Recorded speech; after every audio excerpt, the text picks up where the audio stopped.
I used to think betrayal was something that happened to other people. The kind of thing you see in movies or read about in stories or hear from a friend of a friend. Then it ran through my life like a wrecking ball. Not once, not twice, 3 times.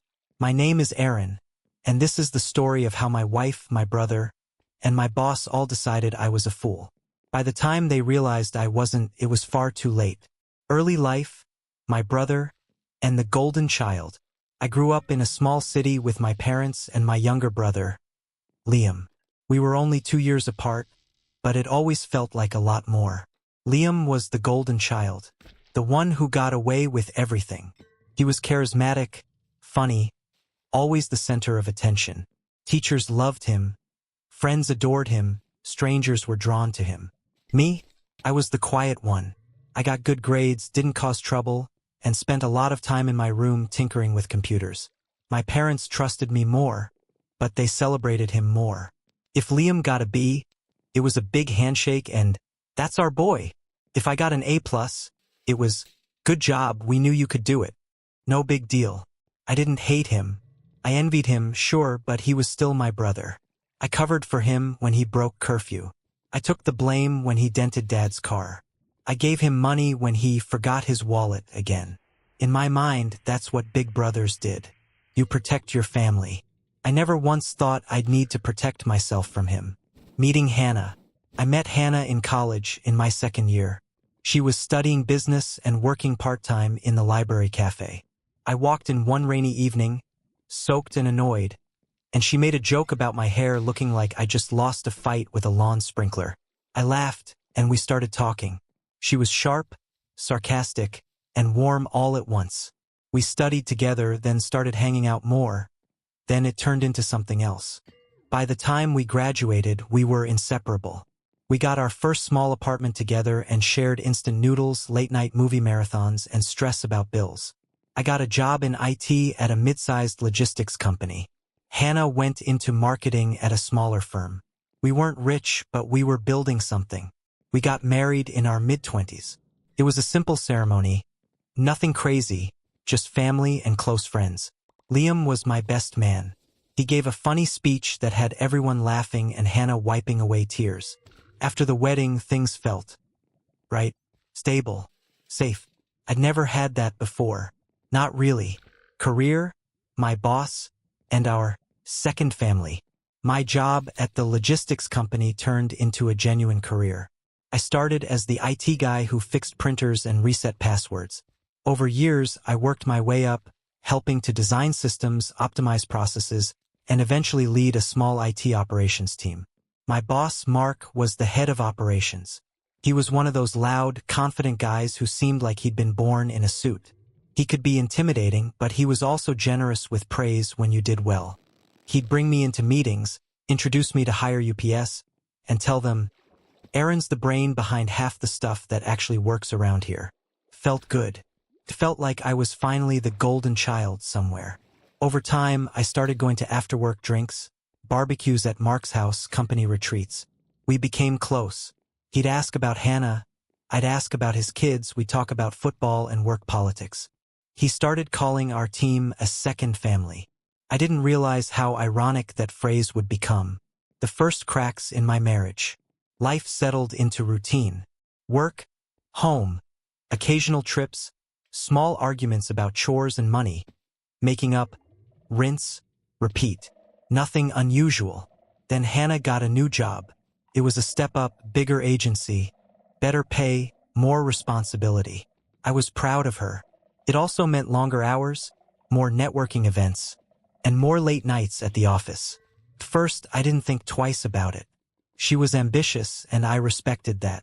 We'd waited to try for kids until we felt more stable financially, and this was a big part of that. But over time, the little things started adding up. She started guarding her phone more. She'd tilt the screen away when she texted. If I walked into the room, she'd quickly close certain apps. When I gently teased her about having a secret life, she'd laugh it off. "Please," she said once. "My life is literally just work and Netflix. Relax." But the nights out got more frequent. Client dinners, team celebrations, urgent last-minute meetings.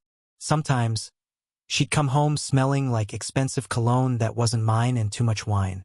She'd be extra affectionate then, overcompensating, as if trying to smother my instincts in hugs and kisses. I pushed the doubts away. I trusted her. Or maybe I trusted who I thought she was. Liam moves closer. Around the same small things started to bother me. I'd come home and find Liam and Hannah sitting on the couch, a little too close, laughing at some inside joke. If I walked into the kitchen unexpectedly, sometimes they'd step apart in that awkward way people do when they feel guilty about nothing, or something. I told myself it was in my head. He was my brother. She was my wife. You don't think like that about your own family. The first big lie. One Friday, Hannah told me she had a big client dinner and might be back late. I had to stay at the office, too. Some emergency with a server cluster that crashed, and we had a deployment window overnight. I told her, no worries, I'll probably be here most of the night anyway. Text me when you're home. Around 11:30 p.m., during a short break, I checked my phone. No messages from Hannah. I shot her a quick text. How's the dinner going? No reply. An hour later, still nothing. I tried calling. It rang once, then went to voicemail. I frowned, but again, told myself she was busy. I'd seen how these corporate dinners could go. Loud restaurants, music, poor signal, phones left in bags. Around 1 a.m., I finally finished the critical work and headed home. The lights in the living room were off, but I saw a dim light under the bedroom door. I opened it quietly. Hannah was in bed, apparently asleep, facing away from me. The room smelled faintly of perfume and something else. Cologne again, stronger than before. On her nightstand, her phone buzzed with a notification. I saw Liam's name flash on the screen. My stomach twisted.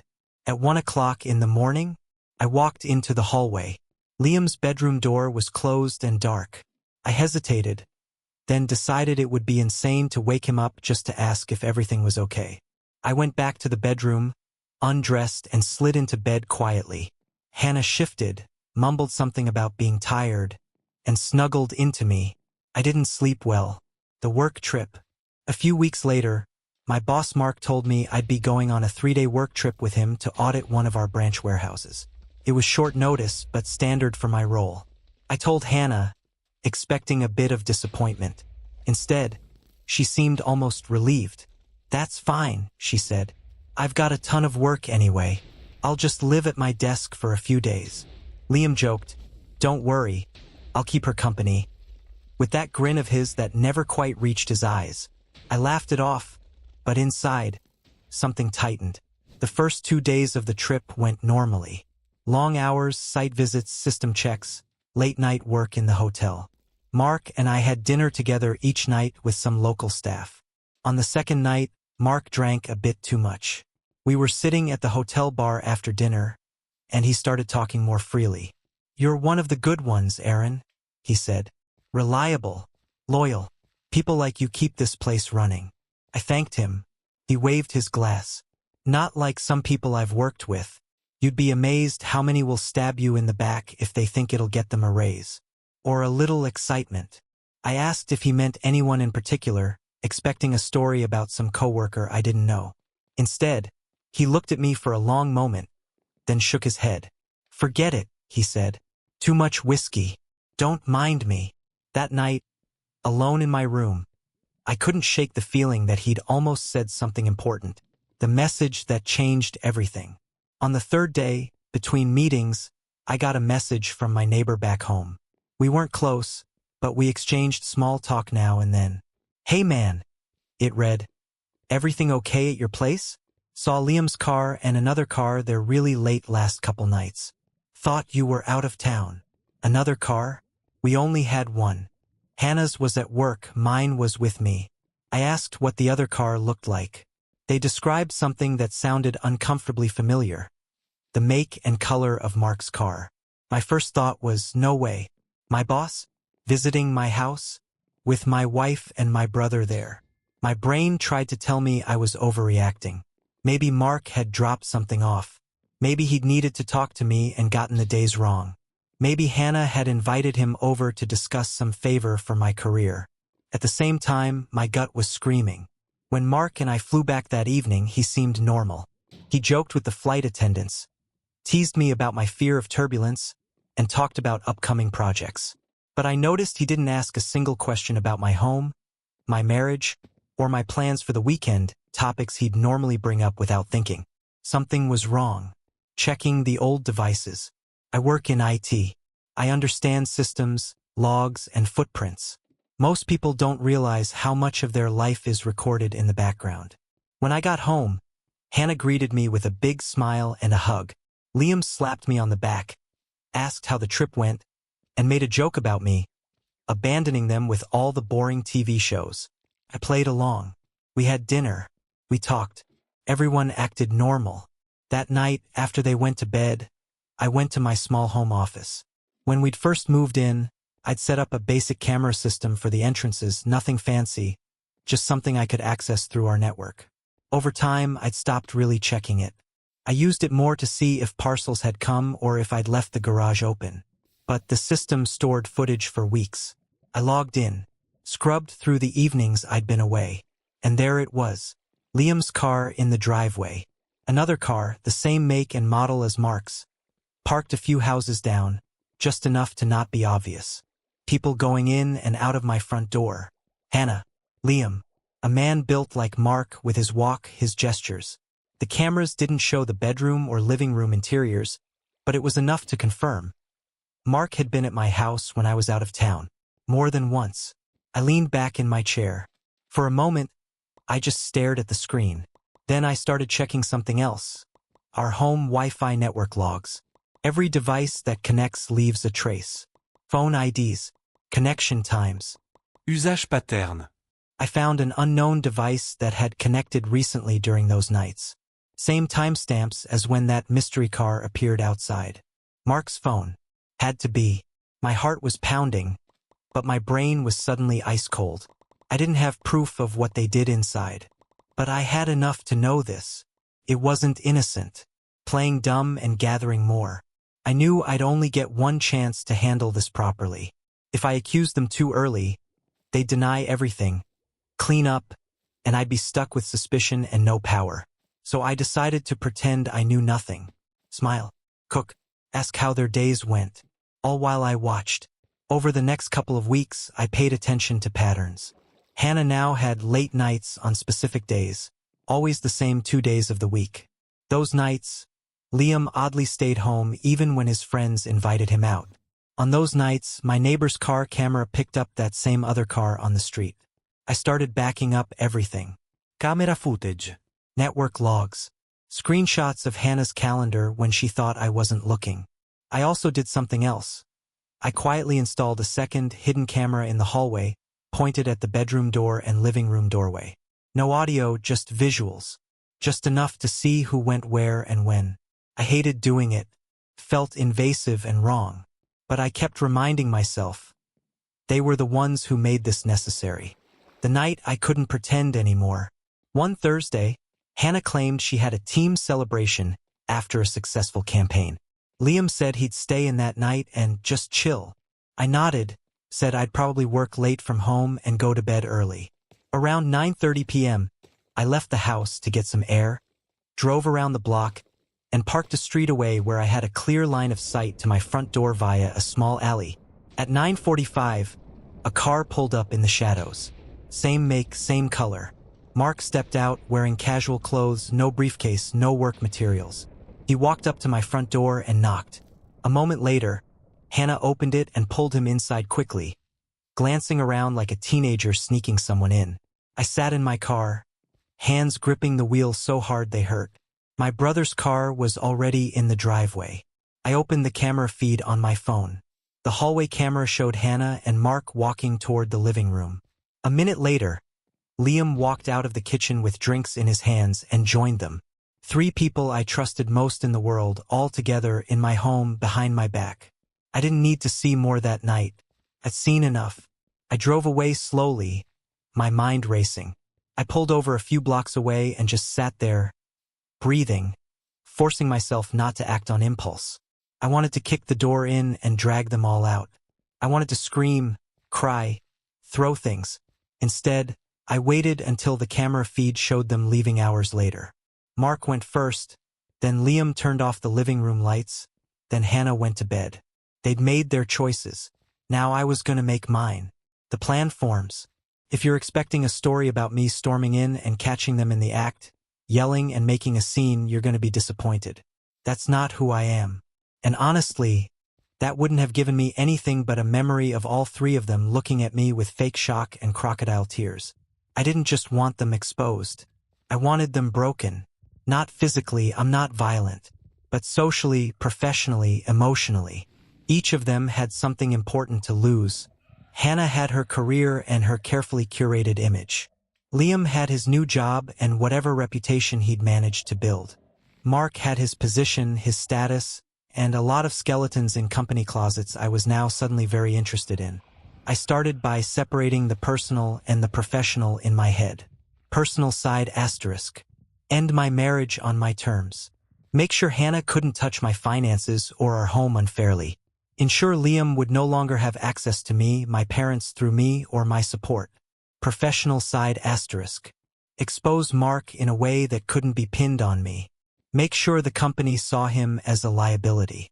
Move myself to a safer position before the dust settled. That meant I needed three things: evidence, leverage, and an exit. Protecting myself legally again. I quietly met with a lawyer in the city one afternoon, claiming a dentist appointment at work. I laid out the situation in calm, clinical terms. Married, shared house but most assets in my name. No kids. Suspicion of infidelity. He asked if I had proof. I said, working on it. He explained my options. If I filed for divorce citing adultery and could back it up, it would strongly influence any financial settlement. Given that the house and main savings were primarily from my income, and we had no children, the split would likely still be fairly straightforward, but evidence of cheating could reduce her claim, especially if there were any other factors. He gave me advice on what not to do: no threats, no physical altercations, no public scenes. All the things that could backfire. I left with a clear understanding of how to walk away without being financially gutted. Digging into Mark. At work, I started quietly watching Mark the way I'd watched Hannah and Liam. He had habits, patterns. He sometimes used his work email for personal things when he was lazy. He also liked to dictate notes to himself while driving and let our centralized voicemail system store them. As part of my role, I had admin-level access to certain systems: logs, permissions, device registrations. I was very careful not to cross legal lines or dig where I absolutely shouldn't. But I could see enough to notice when someone was doing something risky. I started compiling a private document. Not on any company device, not on any work server. Just for my eyes. I noted times when Mark worked late, but no major tasks were logged. Unusual remote logins. A pattern of him approving expense reports that looked creative. Some flirtatious emails with a junior employee that, if pulled out of context, would look very bad. I wasn't going to fabricate anything. I didn't need to. I just needed to gather what was already there, connect dots, and eventually hand those dots to people in a position to care. The trap for all three. I knew Hannah and Liam liked to think of themselves as clever. They believed they were covering their tracks. They weren't. I decided to speed things up. One evening at home, I casually mentioned to Hannah that I might be going on another longer work trip in a few weeks. Nothing confirmed yet, but probably a whole week somewhere boring. She tried to play indifferent, but I could see a flicker of excitement in her eyes before she smoothed it over. She said, "Well, I'll miss you," but it didn't quite land. Over the next few days, I confirmed my trip out loud. I told Liam I'd be gone, too. He nodded, shrugged, made a joke about raiding my snack cabinet while I was away. I wasn't actually going anywhere. Instead, I took some vacation days, told Mark I'd be out, then later updated the system so my work calendar showed I was traveling for on-site checks. He approved it without question. After all, I'd done trips like that before. On the day I was supposedly leaving, I packed a bag, kissed Hannah goodbye at the door, and drove off. I even took a photo in the airport parking area and sent it to her. Then I parked a few suburbs away, checked into a cheap hotel under a different name, and set up my laptop. Before leaving the house, I'd made sure all my cameras were working. Entrances, hallway, and two newly added ones in the living room and kitchen, disguised as everyday objects. All footage went to an external cloud account she didn't know existed. That night, right around the time Hannah claimed she'd just be tired and go to bed early, the show started. The night of truth. From my hotel room, I watched the live feeds. First, Liam came home earlier than usual. He showered, changed into nicer clothes than he wore to his job. Around 8 p.m., Hannah arrived. She was dressed more like she was going on a date than coming home from work. Heels, dress, extra makeup. They hugged in the hallway in a way siblings-in-law don't. Then they moved into the living room, poured drinks, and sat too close. I muted the feed. I couldn't handle the audio. The visuals were bad enough. An hour later, the doorbell rang. Mark. He walked in like he'd done it 100 times. Hannah greeted him with a kiss that was not polite or friendly. Liam clapped him on the shoulder like they were teammates. They all moved into the kitchen, pouring more drinks, laughing. Then to the living room. I forced myself to keep recording, to let it all play out, to build as much undeniable proof as possible. By midnight, any illusions I'd held on to were gone. They weren't just cheating. They were comfortable, relaxed, practiced. This wasn't their first time, and it wouldn't have been their last. By 2 a.m., Mark left. Hannah and Liam stumbled toward the bedrooms. I closed the laptop. I'd seen enough. The calm before the storm. The next morning, I executed the rest of the plan. First, I backed up all the footage to multiple encrypted drives. I took screenshots of timestamps, logs, and anything else that tied the three of them together. Then I wrote 3 separate letters. One to Hannah, one to Liam, one to HR at my company. Hannah's letter was simple and cold. I told her I knew everything. I listed specific dates and times she'd been with Liam and Mark in my house. I told her that I was filing for divorce immediately, with evidence, and that my attorney would be in touch. I told her not to contact me directly. Any communication would go through legal channels. I ended with one sentence. You turned our home into a playground for betrayal. I'm simply taking my toys and going home. Liam's letter was harsher. I reminded him of every time I'd covered for him, lent him money, defended him to our parents. Then I detailed what I'd seen. Him with my wife, him with my boss, all under my roof. I told him that as far as I was concerned, I no longer had a brother. His number would be blocked. If he tried to show up anywhere I lived or worked, I'd treat him like any other stranger trespassing. Mark's letter wasn't a letter at all.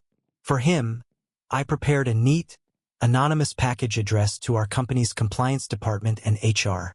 Inside were a USB with selected video clips of him entering and leaving my house at late hours while I was out of town, screenshots of email flirtations with a junior employee, a timeline of suspicious expense reports he'd approved, a polite, typed note stating that this was from a concerned employee who feared leadership was abusing their power, possibly engaging in inappropriate relationships with subordinates and unethical expense handling. No mention of me. No return address. I dropped Hannah's and Liam's letters at the post office to be delivered to our home address the next day. I mailed the HR package from a different part of town. Then I went to my lawyer, handed over a drive with everything and said, "File it. Detonation day." I timed my return home for late afternoon the next day. I walked in the front door with my key. Like always, Hannah was in the living room, holding an opened envelope, her face white. Liam was there too, pacing, holding his own letter. They both looked up when they saw me. "Aaron," Hannah started. I held up a hand. "Don't," I said quietly. Liam tried to play tough.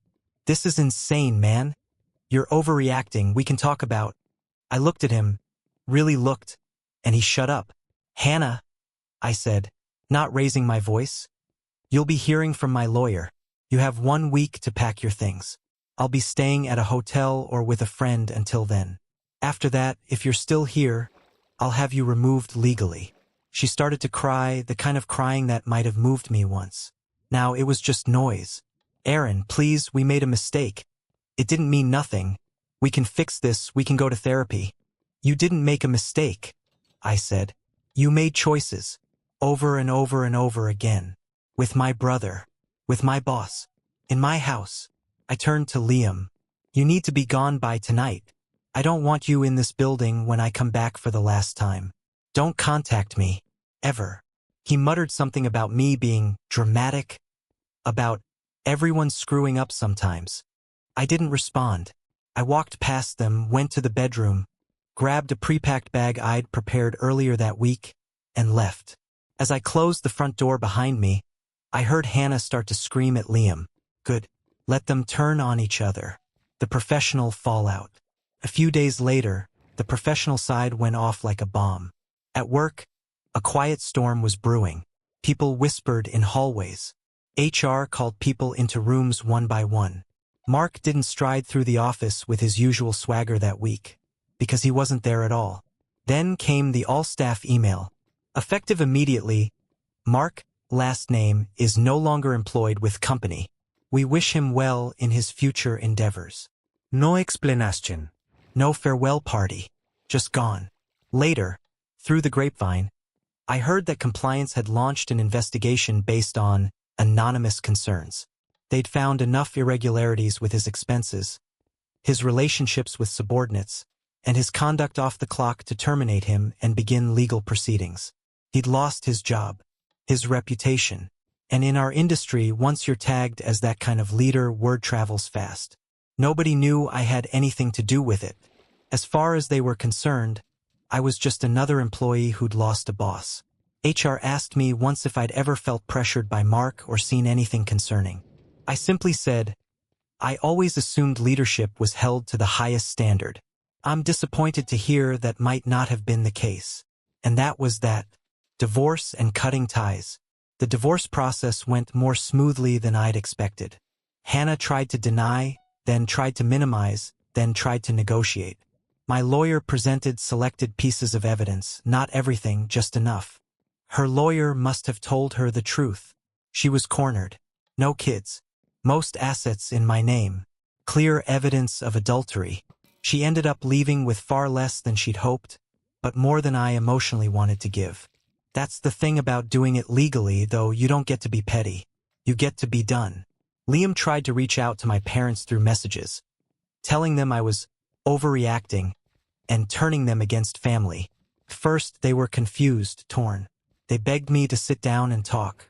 So I showed them a small set of sanitized clips and a summary. I didn't show them the worst parts. Just enough. My mother cried. My father sat very still for a long time. After that, they stopped asking me to forgive and forget. They didn't cut Liam off completely, he was still their son. But they drew their own boundaries. Calls got shorter. Invitations became fewer. I asked them to leave my name out of any interaction with him. They agreed. Ghosting the ashes of my old life. Once the legal dust settled, I did something a lot of people talk about but rarely actually do. I disappeared. Not vanished off the face of the earth, but I ghosted them, completely and permanently. New phone number. New email. New apartment in a different part of the city. New routines, new grocery store, new gym. I didn't block Hannah and Liam just on social media. I removed myself from their world entirely. No late night, I miss you messages were answered. No, please, can we talk? Emails were opened. No mutual friends were given updates. They no longer had access to me. Some people say closure requires a conversation. I disagree. Sometimes closure is a locked door and silence. Where I am now, it's been over a year since all of this happened. I still wake up sometimes thinking I'm in my old house, hearing echoes of arguments and laughs that no longer exist. Takes a moment to remember I'm somewhere new. Someone new. Work is calmer. Our department reorganized. I got a promotion not because of what happened with Mark, but because my work was solid. I made sure of that. I don't date much yet. Not because I hate the idea, but because I respect it too much to rush. People sometimes ask me, in different words, if I regret what I did. Do I regret exposing my boss? No. He abused his position and took advantage of people's trust, including mine. He played a dangerous game and lost. Do I regret ending my marriage as coldly as I did? No. Warmth was wasted on someone who used it as cover for lies. Do I regret cutting off my brother completely? Sometimes. Not because he deserves forgiveness, but because there's a part of me that still remembers being kids, playing in the backyard, believing we'd always have each other's backs. But then I remember the footage, the laughter, the casualness of it all, and my sympathy fades. What I learned. Here's what I know now that I didn't know then. Betrayal usually doesn't come from your enemies. It comes from people who know exactly where to stick the knife without missing. You don't owe anyone access to you after they've proven they'll use it to hurt you. Not a spouse. Not a sibling.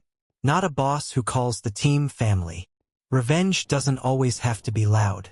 Sometimes the most powerful revenge is simply letting people live in the wreckage they created, while you walk away into something better. I'm not a hero in this story. I'm not a villain either.